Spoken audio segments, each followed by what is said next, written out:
Hello and welcome to my third graphic novel review. It's a new Wednesday, a new comic book day.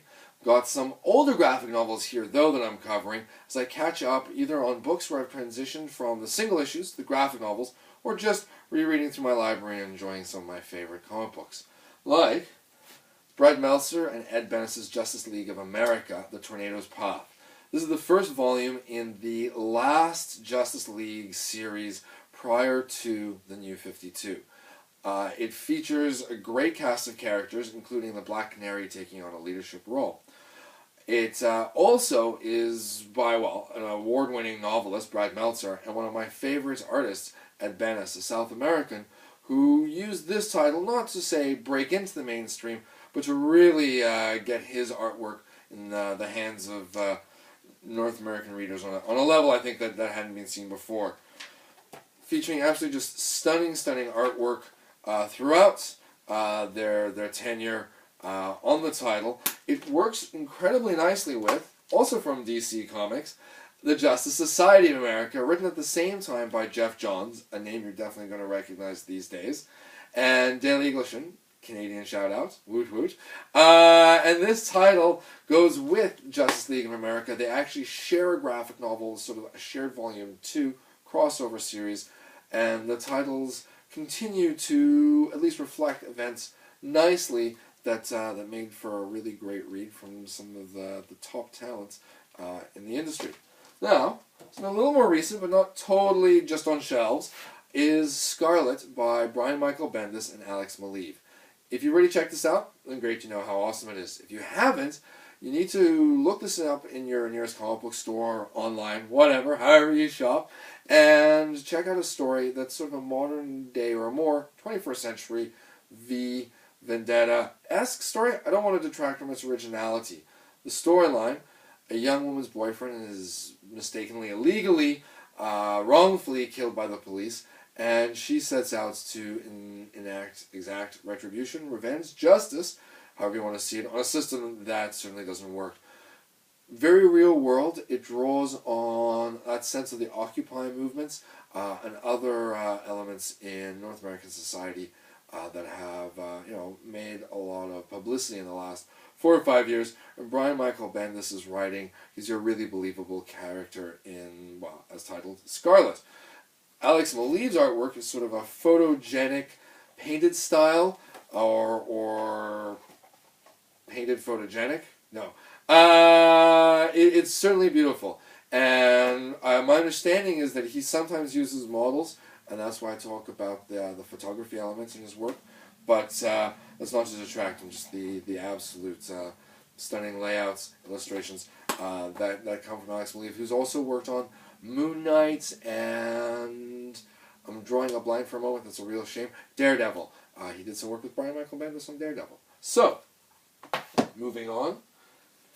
Just finished reading this morning, Rick Remender's The Fear Agents. You might remember Rick Remender's name as I was covering the Uncanny Avengers recently. I am a fan of his work, and I'm reading right now actually another series that he wrote. So, Tony Moore, artist from The Walking Dead. This, though, is a space sci-fi epic adventure, but with the main protagonist being an exterminator of sorts. So, very funny, lots of booms and bangs, but also some neat in-jokes, I'd say, for, guys in their 20s or 30s, maybe their 40s, but who'll get the movie references, get the little shout-outs that Rick Remender seeds, Easter eggs throughout the title, and great cliffhanger ending. And when I have to get out there, find Volume 2, read that. So definitely recommended. Finally, something a little more recent, I've been catching up on my Uncanny Avengers and finally bringing myself to right before Marvel Now.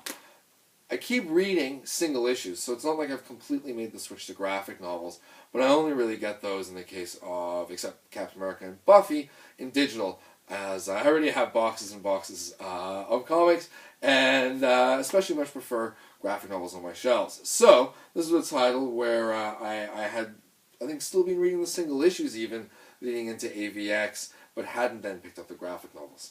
So I've read these before, but didn't stop me from enjoying them again.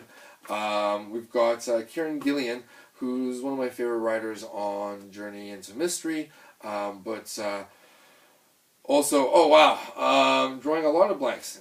Point is, he came on board, and also with Uncanny X-Men into Marvel, I would say half a decade, a little bit more ago. I'm dating myself as I try to catch up, and he helped bring this title to a close, or into a reboot, where you now have the new Uncanny X-Men with Cyclops on the run, Uncanny Avengers, X-Men that's started by Brian Wood and Coypel, as well as all the other hosts of titles. I shouldn't even try naming them. This, though, fun read, but if you're not a fan of, well, larger crossovers, especially the AVX storyline that sees the Avengers fighting the X-Men, I'd probably give it a skip, as it's very much one of those, unless you're a diehard X-Men or big event fan, as I don't know if I'd say they really stand great on their own. Certainly, though, a good conclusion to a great series and phenomenal art. The first or the third volume, second last of the series, has worked by Greg Land, big fan of, but also the last one, Acuna, Tom Garney, Dale Eaglesham, sorry for the pause there. A lot of artists helping this to a close, and I think one of the things you saw in AVX was a lot of artists working with new creators. But even in that main series, it being broken up by creative teams, and that's reflected here. So apologies for stalling there and not getting all the names, but like I said, a fun read for X-Men fans, maybe a skip for those that aren't trying to collect, say, a whole run or series like myself. Well, guys, that's everything this week, and I look forward to chatting with everyone next week.